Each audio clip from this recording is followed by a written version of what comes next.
Ready. Play. To Daniel Altmaier versus Medjedovic. I know that Damien probably was all over this match. So why don't you kick us off?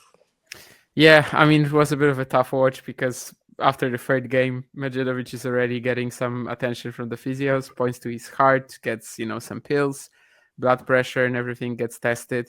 He tanks like one of the next games after the NTO and suddenly just starts playing, what does Medjedovic do when he is like super tired or just ill or feeling unwell? He's just going to slam, instead of 250 kilometer an hour forehands, he's just going to go 350, and he's just going to play even more drop shots, even though like even healthy right now, he's playing maybe 50% rallies, he's playing a drop shot.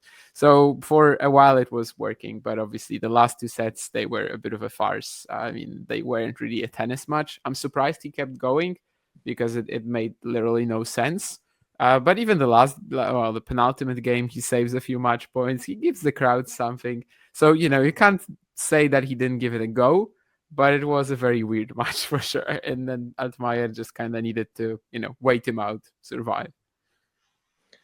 Carson, do you think Altmaier sort of is the favourite going into his next match against Tiafoe? Maybe. I mean, Tiafoe's biggest win obviously against Korda, and neither of them are naturals on clay court, but I do think Tiafoe will be a bit of a favorite. Altmaier winning wouldn't surprise me at all, though. Yeah. And Vange, did anything particularly stand out to you in Altmaier's game today? Obviously, it's hard to say something sticks out when your opponent is physically hampered, but anything in particular? No, I mean, I think sometimes it can be more difficult because you can get a little bit more carried away maybe, or you can go for more extravagant kind of shot making, or you can maybe play it too safe. But I think he found a decent balance because Medjedovic, like, you saw that match that he won against Steph, for example, when he was just like crushing forehands and stuff back in February when he was just like totally out of it. And he's capable of that because, yeah, like his drop shots, he's won like probably a lot of matches in his career just cramping and not at his best physically. And so I guess for Altmaier, it was just good that he stayed really steady and he stayed pretty focused and he didn't like, on his serve, he took care of his service games pretty comfortably and like, didn't expend a ton of like emotional or physical energy on this one. And he just kind of did what he had to do. He was very like businesslike. So that's good. And obviously it continues to be a nightmare to hit through in these conditions with how fast he is and how much, power he's able to generate from his backhand, like pretty deep inside the court. And also the variation is pretty good. And, he's been surprisingly good on the forehand as well. And I don't normally associate that with Altmaier because sometimes I don't really love him from middle of the court attacking positions on the forehand wing. But, like in the Fritz match and at times today, he was pretty decent in those exchanges. So, yeah, I like the way Francis has been playing as well. Like he he didn't lose any sets so far. And he won that really tight first set against Sebi, which kind of broke Sebi because it was such a brutal set to lose. And he's finding that good form at just the right time. So I would probably back Tiafoe in this one, but I wouldn't at all be shocked if, like Carson said, if Altmaier came back and won. Sorry. I feel like this is such a big opportunity for Altmaier to kind of make even more progress. Obviously, it's been such a good tournament for him, but he's I feel like Tiafoe is probably it's not easy, but it's doable in a sense.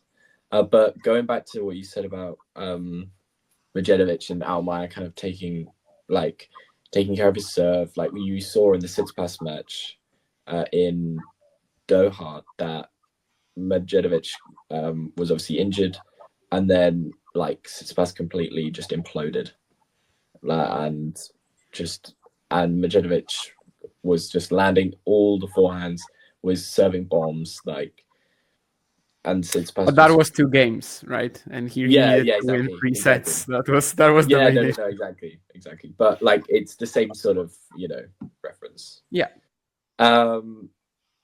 Moving to the Tiafoe match versus Korda, this was like, I think I saw it was Tiafoe's first win of a top 30 player on clay in like 1,124 days or something like that. So like 3 years or something like that. But it's been a very surprising uplift in form, hasn't it, Carson? There has been, and I mean, lots of stats for him coming out of this.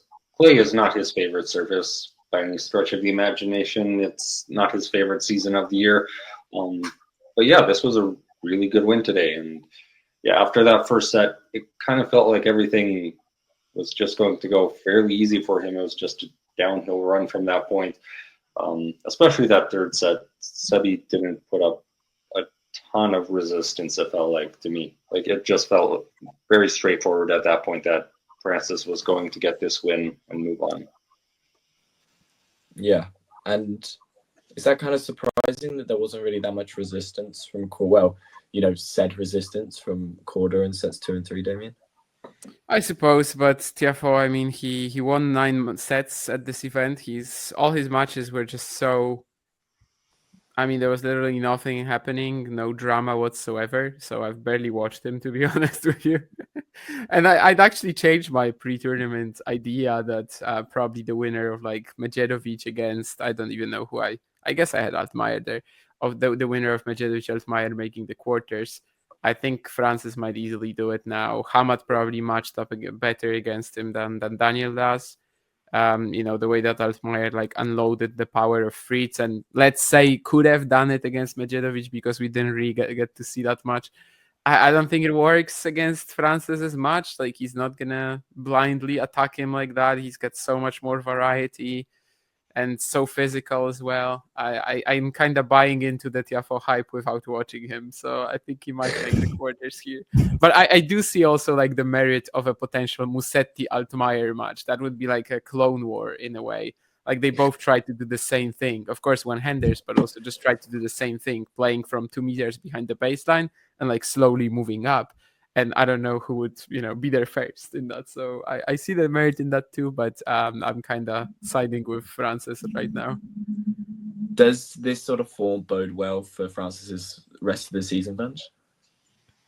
I think so. I think he's kind of more or less in the same place he was last year. Like does well in Houston, and it's kind of like 50% the rest of the year until he gets to like Wimbledon, and then he gets to the third round, and then he has chances against Carlos, and then he has a good US swing, and then ultimately peaks at the US Open, which he loves.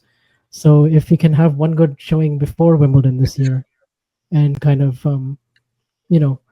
because it's still kind of unlikely that he's going to defend like Cincinnati final and like US Open semis, you never know. He seems to always make the second week there, but it's good. It's good that he's able to showcase it more often than just the US Open, because he really does kind of peak for just 3 or 4 events in the year.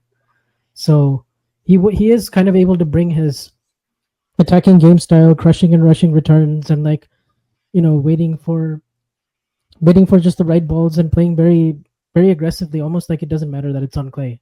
So for the most part, I still don't think he's like an awesome mover on the surface or anything, but he's just sort of really confident in the brand he plays, and so far it seemed to work pretty well. Like very little drama in any of his matches, apart from the first set today, and even that was just a server contest for the most part. So he looks like he's in pretty decent shape. And he would love if that match is on a bigger court, because that's usually when he brings out the best tennis and he can get the crowd involved and everything. If you enjoyed this video, make sure you hit that like button.